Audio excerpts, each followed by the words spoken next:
Ikaze kandi rero nkwifuriza ibihe byiza gukurikiranya Satya TV ndetse na Rwagakoco Live TV. Perezida William Ruto rero yagiye mu Busuwisi mu nama yo kunga Ukraine ndetse n'Uburusiya. Ni inkuru yanditswe ku itariki 15 z'ukwa gatandatu 2024 saa 12:34 na Ndacyayisenga Fred. Perezida William Ruto rero yageze i Burgastok mu Busuwisi mu nama yo ku rwego rwo hejuru yo kunga Ukraine ndetse n'Uburusiya.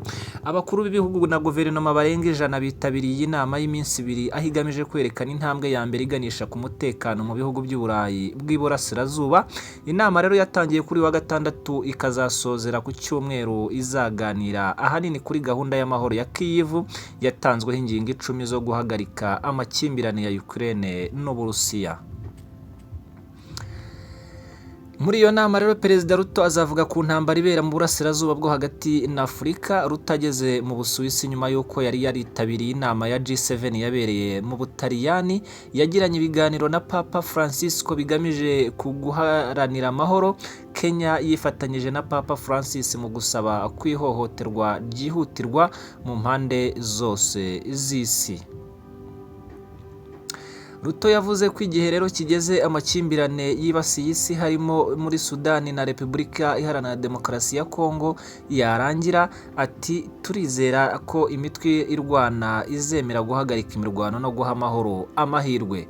Ubwo yavugaga mu nama ya G7, Ruto rero yavuze ko Afurika ikomeje kwihanganira amakimbirane menshi arimo intambara kuva kera yangije ubuzima butabarika. Ati muri Sudani abantu 100,000 barapfuye, abantu babarirwa muri za miliyoni barimurwa kandi rwose bahura n'inzara. Mu burasirazuba bwo hagati amakimbirane yabereye i Gaza yahitanye abantu 10,000, yangiza imibereho ya miliyoni kandi ateza ihungabana ry'ubukungu ku isi.